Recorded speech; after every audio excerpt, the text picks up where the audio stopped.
Bwana, leo mama amefiwa na mwanaye, na huyu mwanaye alikuwa ndo tegemezi kwenye familia, nikimaanisha alikuwa ndo nguzo, alikuwa ndo kila kitu kwenye familia. Lakini kwa bahati mbaya kijana huyu amegongwa na gari na akafa pale pale.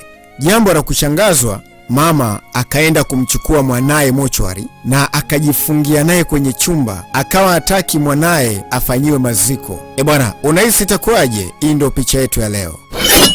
Aya, karibu Masoko Recap, kisha ifollow account, like video zetu na kushare kwa ndugu na jamaa, na kisha subscribe ili wa kwanza kupata video zetu. Karibu. Basi bwana, picha yetu inaanza, tunakutana vijana takriban 4 wakiwa kwenye mihangaiko yao. Hapa kuna kijana mmoja anaongea na simu.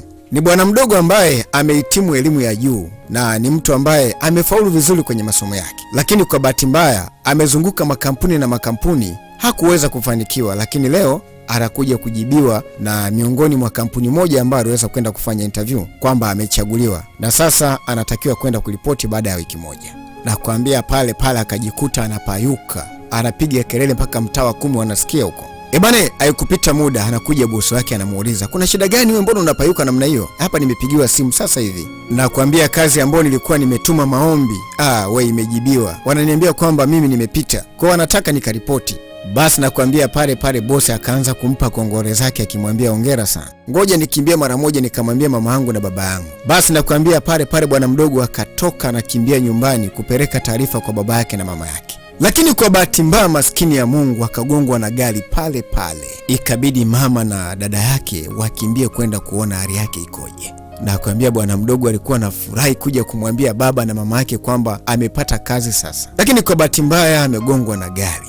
Bwana wewe, nakwambia kila mtu ana mshangao wa hatari, kila mmoja alibaki kushangaa tukio hili. Bwana, basi moja kwa moja ikabidi wamsaidie ili waweze kumkimbiza hospitali, labda huenda Mungu akamsaidia. Lakini baada ya muda ikagundulika kwamba bwana mdogo kashapoteza maisha tayari. Bwana, huwezi kuamini, baba, mama, dada yake wote walikuwa wanamtegemea, lakini leo bwana wamepata msiba mkubwa vibaya. Mama alikuwa anamwamini sana mtoto wake, baba pia alikuwa anamwamini sana mtoto wake, hususan pia dada yake alikuwa anamwamini kaka yake. Wakati huo mama anakuja kustuka namna hii, mstuko mmoja wa hatari. Bwana ananyenyuka tu na kuita, "We baba meze, uko wapi baba meze?"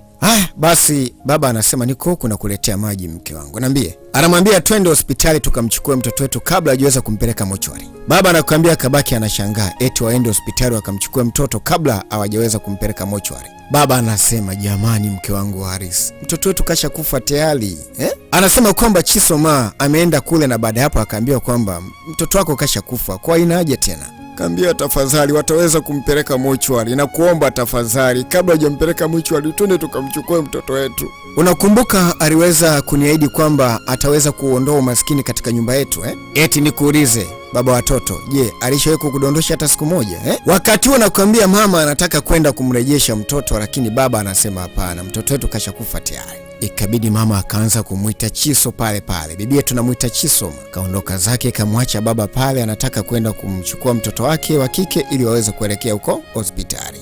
Basi mama akatoka zake ndani, anamtafuta mwanae, anamuita Chiso, uko wapi Chiso? Wakati ule binti anakuja moja kwa moja kwa mama baada ya kuwa ameitwa. Anamwambia twende uongozane nami, twende tuelekee moja kwa moja hospitali. Mtoto wangu bado hajafa. Baba anasema mfuate mama yako kabla mama yako hajafanya mambo ya kijinga. Fuata haraka.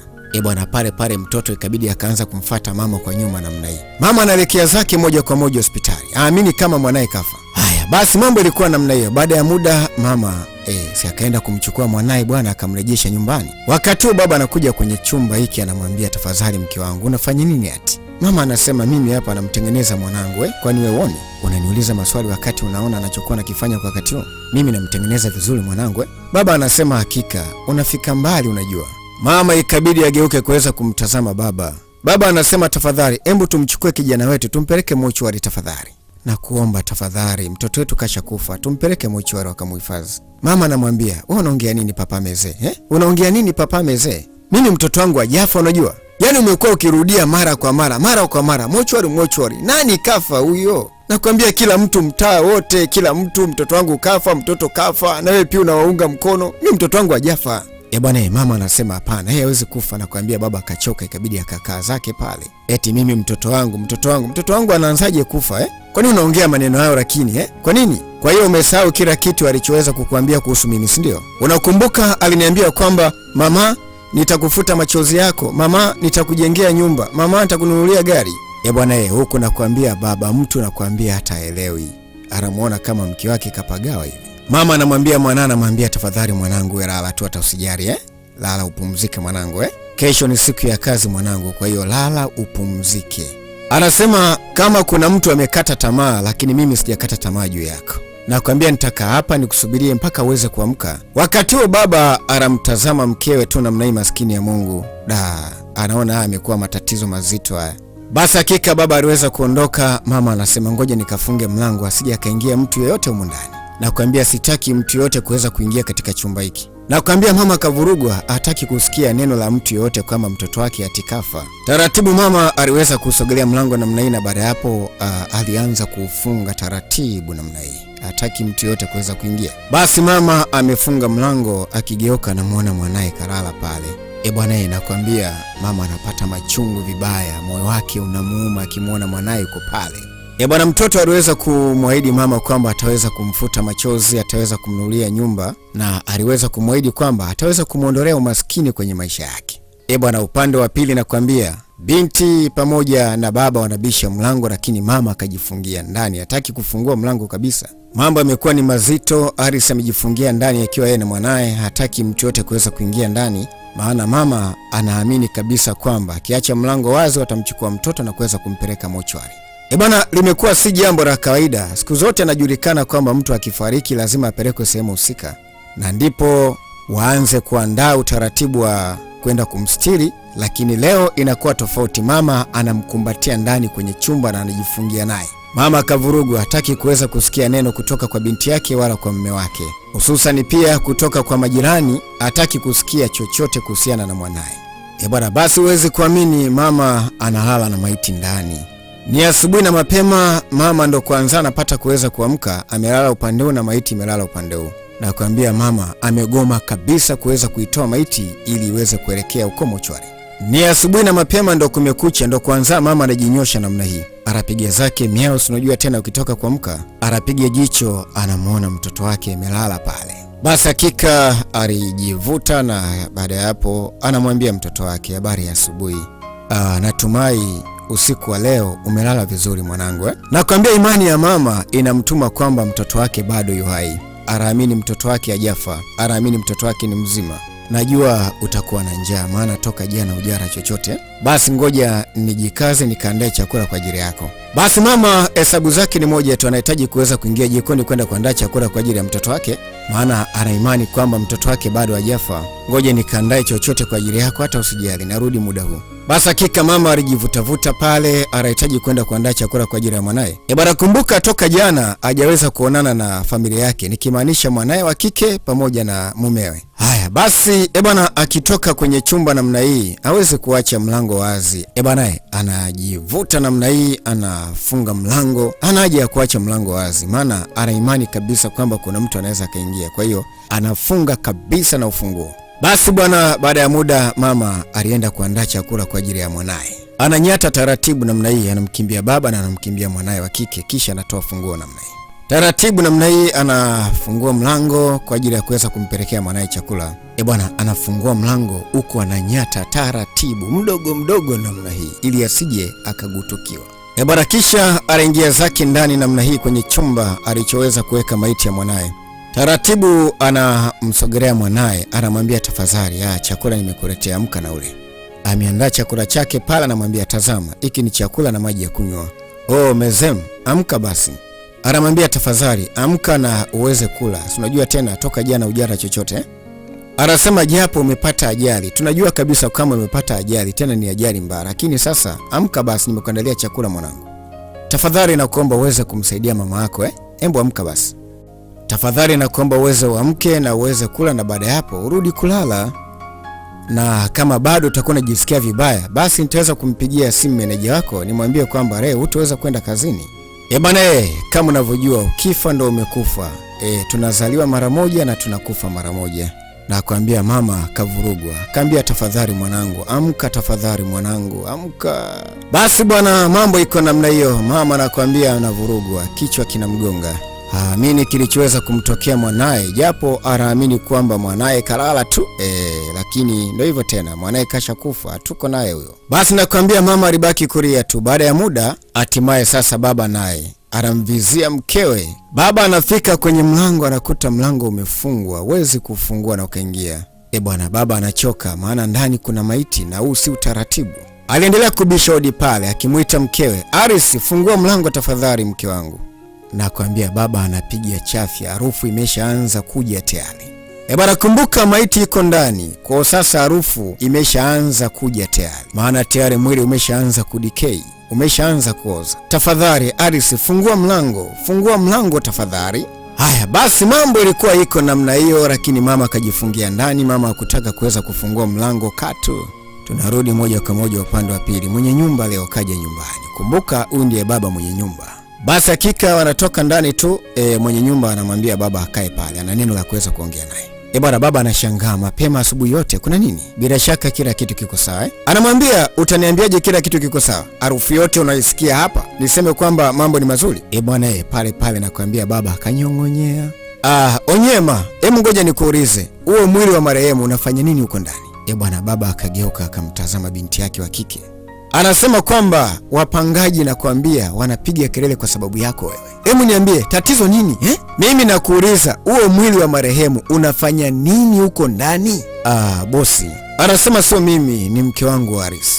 Kwa hiyo nilichoweza kukisikia ni kweli? Anasema kwamba nimesikia kwamba mkeo ana mambo ya kishirikina, ndio maana ameikumbatia maiti humo ndani, si ndio? Kwa hiyo sio kweli? Baba anambia hapana, sio kweli. Akaambia hapana, mimi mke wangu si mshirikina, si mshiriki kama unavyoniambia. Sasa basi, nakwambia nakupatia onyo la mwisho. Anamwambia fanya jambo moja tu, inabidi uingie ndani uende kuitoa maiti mara moja ili iweze kupelekwa mochwari. La sivyo unaondoka katika nyumba hii. Ndio, chagua mambo mawili tu. Anamwambia chague mambo mawili. Anamwambia kumbuka na kudai kodi ya miezi 7. Je, na kupigia kelele na bado unachukua mwili wa marehemu unauhifadhi ndani wakati na kudai kodi ya miezi 7? Onyema, nakwambia kabla jua halijazama leo, sasa utanitambua. Bwana, mwenye nyumba ametoa yake ya moyoni. Habari ndio hiyo, achukue mwili au peleke mochwari kabla jua halijazama ama akubali kuhama. Sasa baba, tutafanya nini? Huyu jamaa yuko serious na anachokizungumza. Baba, tutafanya nini baba? Tutafanya nini baba? Nakwambia mambo ni mazito, tena mazito haswa, hatari mno. Wanawaza wafanye nini, maana mambo yameshakuwa mazito, hatari. Haya basi, baada ya muda walikuja moja kwa moja mlangoni hapa, na hatimaye baba aliweza kubisha mlango, akamwita mkewe, akamwambia tafadhali mke wangu njoo mara moja. Baba anamwambia tafadhali, kuna matatizo, tunakuomba ukuje. Haya basi, mama hakuweza kukaidi, akafungua mlango, anataka kuweza kuwasikiliza. Baba anamwambia kwamba kuna matatizo. Nakwambia mwenye nyumba akatuambia tuweze kuondoka chapo kwa haraka. Mama anasema sasa hivi? Baba anamwambia ndio. Kwa nini? Hii ni kwa sababu umehifadhi mwili wa marehemu katika chumba hicho. Nakwambia wapangaji wenzetu wanalalama, na baba mwenye nyumba akatuambia ni bora tuondoke au tuchukue mwili tupeleke moja kwa moja mochwari. Mama anasema huku ndani hakuna marehemu, hakuna aliyekufa huku ndani. Yaani huku ndani nakwambia kuna mwanao tu ndo kalala, huku ndani hakuna maiti.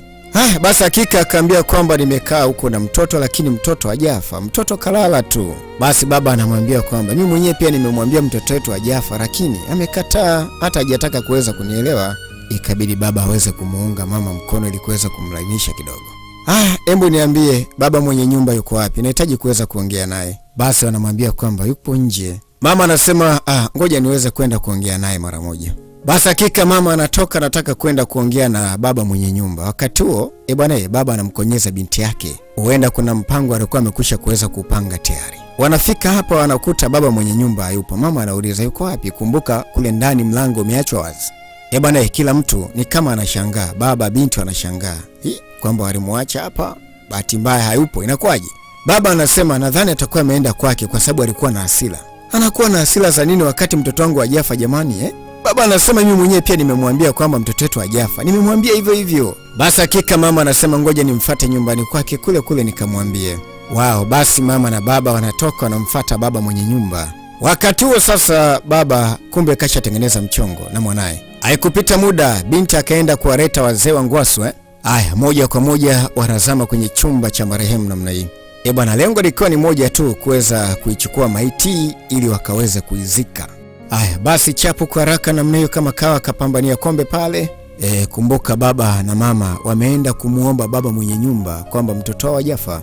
Binti na baba wakawa wamecheza mchongo mzuri kabisa, hatimaye wanafanikiwa kuweza kuitoa maiti. Bwana, basi mchongo huo kama kawa mchongo na kwenda vizuri Haya basi, moja kwa moja wakamtoa marehemu namna hii.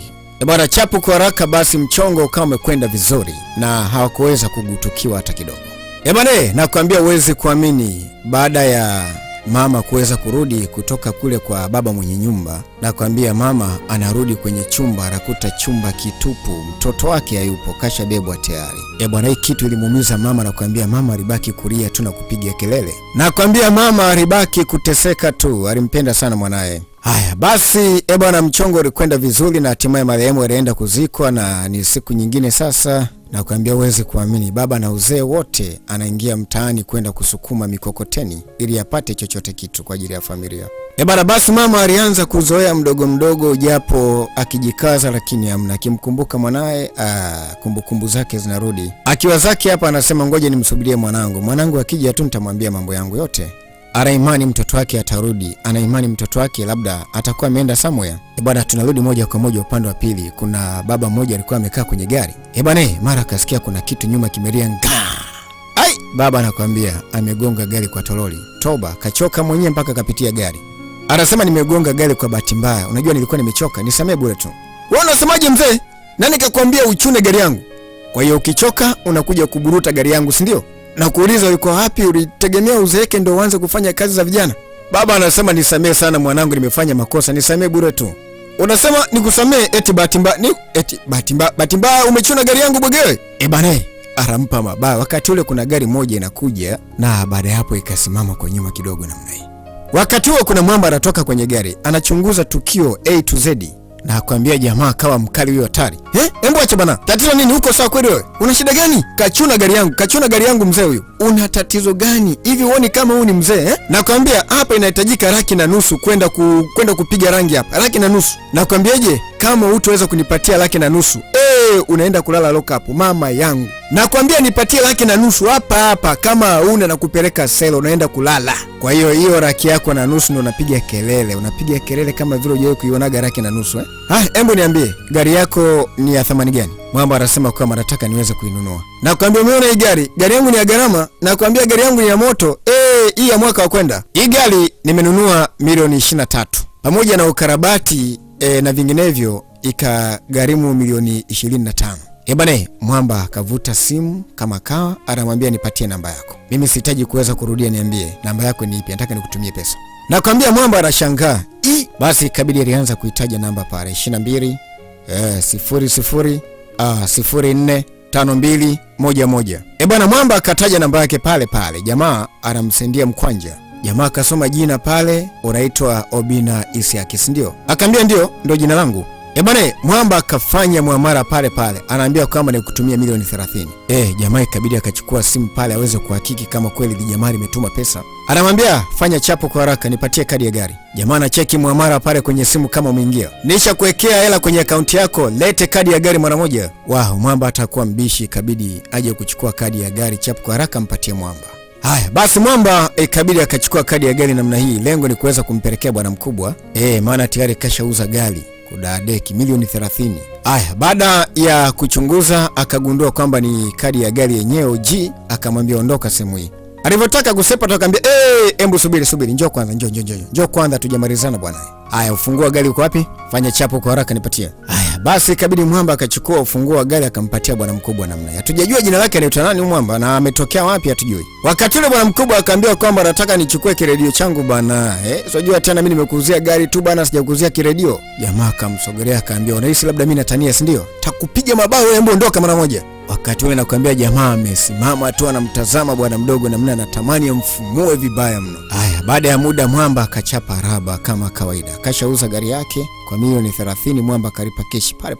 Basi hakika bwana mambo iko namna hiyo. Mwamba tujue ametokea wapi. amekuwa ni msaada kwa baba, maana baba kala mabao hatari. Alichokifanya ikabidi aweze kurekebisha baadhi ya mambo pale ili kuweza kuweka mambo sawa. Wakati wanakuambia baba anamtazama tu. Baada ya muda alimfuata baba akaambia pole sana, kwanza samani kwa kilichoweza kutokea. Anamwambia hata usikae na kuwaza hao watoto wajinga hawa, lakini uko sawa? Lakini baba anasema mimi niko poa tu, niko vizuri. Je, unasikia maumivu somewhere? Akaambia hapana, mimi niko vizuri. Anasema kwamba anashangaa vijana wa siku hizi wanashindwa kuweza kuheshimu wazazi wao.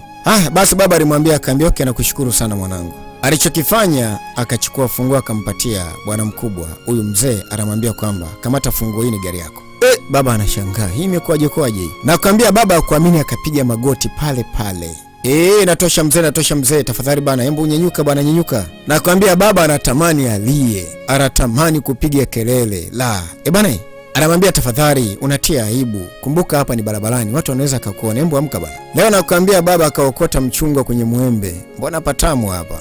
Mwamba anamwambia hata usijali, mbona mambo ya kawaida, hata usijali baba. Nakwambia huku baba anatamani alie, anatamani atoe machozi. Alimwambia ninachohitaji kutoka kwako ni majina yote matatu. Alimwambia nahitaji kwenda kubadilisha majina kwenye kadi ili uwe mmiliki halali wa hii gari. Basi hakika Mwamba alitoa simu akahitaji kuweza kupata namba na aweze kumpatia location kwamba baba anaishi wapi. Binti akiwa ameketi zake hapa na mama yake anamkata kucha namna hii. Haikupita muda bwana mkubwa akawa amefika. Kumbuka alipewa location. Habari za jioni mama. Katoa heshima zake pale kwa mama. Akaambia samahani namtafuta bwana mkubwa anaitwa Oyema. Location alinipatia ndo hii.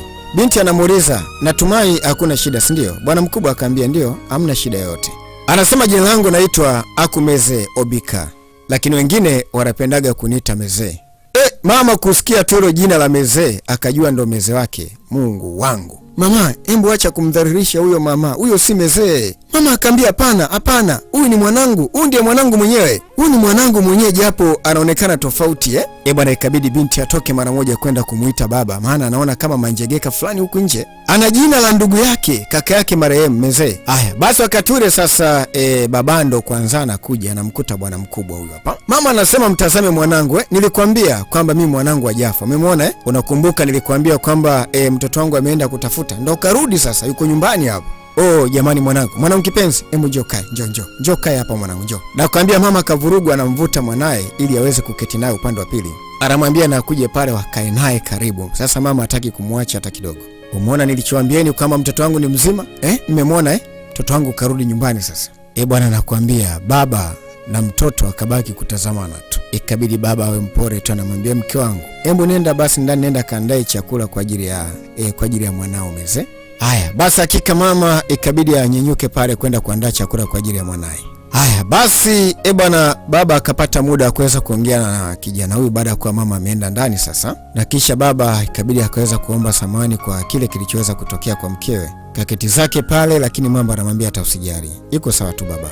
Nimekuletea kadi ya gari, nisharekebisha jina kila kitu. Moja kwa moja ikabidi akamkabidhi baba. Ilibidi baba aweze kumshukuru, anamwambia asante sana. Baba ikabidi achukue kitu kumpatia mwanae. Ni kitu gani ambacho kimemkuta mke wako? Baba anakuambia akavuta pumzi kwanza kidogo. Anamwambia majanga yametokea baada ya kuwa tumempoteza mtoto wetu. Baada ya mtoto wetu kuweza kufariki tu, basi hakika hii hali ndipo ikaweza kumtokea mke wangu. Basi mambo ilikuwa iko namna hiyo. Hatimaye tunarudi moja kwa moja upande wa pili. Basi Mwamba anafungua geti kama kawa na Ndinga anapata kuweza kuingia ndani namna hii. Kwenye mjengo mkali kama unavyotazama. Bwana ni mjengo fulani hivi mkali. Ndinga anapata kuweza kuingia. Kitazama Ndinga yenyewe baba ni mwaka wa mbele. Ni kama mjengo fulani hivi simple ka kisasa lakini kawajanja. Basi baada ya muda bwana wanatoka moja kwa moja kwenye Ndinga namna hii. Nakwambia kila mtu macho kodo hakuamini kuona kama mjengo kakali, ili eneo limetulia, liko cool, liko vizuri tu. Bwana mkubwa anawakaribisha, anamwambia karibuni nyumbani na hapa ni nyumbani kwenu. Mjengo wako huu mwanangu? Bwana kumbuka mama akili yake bado iko pale pale kwamba huyu ni mwanae. Basi baada ya muda wakawa wamekaribishwa ndani na hatimaye sasa Mwamba alikuwa na jambo, alikuwa na neno, alikuwa anahitaji kuweza kuongea nao ndugu. Akatoka zake huko na document kama kawaida. Mama anasema natumai umesema kwamba unahitaji kuweza kuongea na sasa. Akaambia ndio. Sasa kuna jambo nataka niweze kuongea na nyie. Anasema najua itakuwa kama mshangao baada ya kuwa nimekutana mimi na nyie. Hapa kuna mshangao kati yetu. Sasa nataka kuweza kuvunja ukimya. Anasema ahadi ni ahadi. Maana ahadi ambayo nimewaahidi sasa natakiwa niweze kuitimiza leo. Kwa hiyo kumbe mwamba kashatoa ahadi tayari, na leo ni siku ya kuweza kuitimiza ahadi. Anasema hiyo ni document ya nyumba hii, yani ikimaanisha kwamba ni hati ya nyumba, na katika hiyo hati ya nyumba kuna jina lako, wewe ndio mmiliki wa hii nyumba. Baba anasema we akuamini. Unasema? Nasema hiyo ni document ya nyumba hii, na hii nyumba ni mali ya familia. Wewe ukiwa kama kiongozi, kuna jina lako kwenye kadi, na nitaenda kutoa pesa, nitaweka kwenye akaunti ya kila mmoja wenu. Kwa hiyo bwana mkubwa ataenda kuwawekea pesa kila mmoja kwenye akaunti yake. Nataka kila mtu afahamu nafanya yote kwa sababu nataka kwenda safari ya mbali, na nitakaa huko kwa muda mrefu sana. Pale mama ikabidi amuulize, wapi unataka kuenda? Haya, kama unaenda safari ya mbali, unaweza ukatuambia hiyo safari ya mbali ni wapi? Huko unakotuambia kwamba hautoweza kurudi kwa muda mrefu ni wapi? Kwa hiyo unaondoka na niacha, si ndio? Bana, mama anamwambia hapana. Anasema mimi si kwamba labda ninakuacha, bali tu nahitaji kwenda. Akaambia ni kitu ambacho nimekipanga na ni kitu ambacho lazima nikitimize. Anasema hakika nimefanya yote haya ni kwa sababu sitaki mtu yoyote aweze kupata shida. Bana, mbona imekuwa majanga haya? Haya, basi baada ya mazungumzo sasa, bana, usiku mida ipatawa saa 8, binti anazunguka sebuleni, kashashindwa kulala. Wakati mama anakuja, anamuita Chiso. Bana, binti akastuka. Oh, mama, vipi mbona hujalala? Kuna shida gani? Nakwambia mama, nimeota ndoto ya ajabu. Mama anasema kwamba mimi mwenyewe pia nimeota ndoto. Nakwambia nimeota ndoto ya ajabu, na hiyo ndoto nakwambia mzee kaniambia kwamba nikubali kwamba yeye kasha kufa tayari. Akaambia kiukweli hii kitu mimi inanichanganya. Mimi mwenyewe pia naanza kuhisi kama kuna mambo ya ajabu yanaendelea. Mimi hata sielewi. Bwana, mambo yamekuwa ni mazito, ndoto zinaanza kuwachanganya. Kila mtu anaota ndoto kwamba amekutana na marehemu mzee. Mama anakuambia kaota ndoto kwamba akakutana na mwanae anamwambia kwamba inabidi mama aweze kuamini kwamba kwa sasa ni marehemu, kwamba isha kufa tayari. Huku binti naye anakuambia kavurugwa, naye kachanganikiwa, naye kapata ya kwake kwenye ndoto, kakutana ndugu yake. Wakati ule sasa baba naye anakuja na kibarua mkononi, anakuta mama na binti yake wako hapa. Haya, basi wanamuuliza hiyo nini? Eti baba alikuwa amekamata barua mkononi. Binti anamuuliza baba, kuna nini? Bwana, kila mtu anakuambia kapigwa na mshangao. Baba anasema nimeingia kwenye chumba cha Obika, nimekuta barua hii. Ikabidi binti aichukue chapu kwa haraka ili waweze kuisoma. Barua inasema, baba, mama, Shisoma anasema nataka mjichunge wenyewe. Mimi nahitaji kurudi sehemu yangu. Mimi ni mzee, nilikuwa na utumia mwili wa Obika. Pale mama anakuambia toba. Kwa hiyo kumbe mzee alikuwa anatumia mwili wa Obika. Bwana mkubwa tunamuita akumeze Obika kama alivyojitambulisha mwenyewe. Kwa hiyo kumbe mzee marehemu alikuwa anatumia mwili wa bwana mkubwa. Anasema nilikuwa nahitaji kuweza kuwafuta machozi ile ahadi ambayo nilikuwa nimewaahidini. Akaambia sasa nimeitimiza. Mama anasema kwa hiyo kumbe kaja kutimiza ndoto zake, si ndio? Huyu ni mtoto wangu mzee, ni mtoto wangu mzee. Kwa hiyo kumbe alikuwa anatumia mwili wa mtu. Mama amini. Mama anasema kumbe nilichokiota kumbe kilikuwa kiko sawa tu, haikuwa ndoto, kumbe ilikuwa kweli. Kumbuka mama aliota ndoto, mtoto wake akimwambia kwamba inabidi aamini kwamba mwanae kafa. Mama anasema hakika haikuwa ndoto. Kwa hiyo kumbe mtoto wangu amekufa, na baada hapo amerudi kuja kutimiza ahadi yake. Amekuja kutimiza ahadi yake. Aliniambia kwamba nisilie. Basi mama anasema kiukweli sitolia. Mimi sitoweza kulia tena, nimeacha, sitolia. Baba anasema ni kweli, ametimiza ahadi yake. Basi mama anasema kwamba amenunua nyumba yangu, aliahidi kwamba ataweza kuondoa umaskini kwenye familia, atanunua nyumba kwa ajili ya familia. Basi ametimiza ndoto zake, kila kitu kimekwenda vizuri. Basi mambo iko namna hiyo. Nikushukuru sana wewe ndugu, ila tu nikuombe kitu kimoja, nikuombe uweze kusubscribe channel yetu ili kuweza kutimiza 1K chap kwa haraka na tuwe wanafamilia. Haya, basi mambo ilikuwa namna hii, mchezo wetu unaishia hapa, tukutane tena kwenye michezo mingine.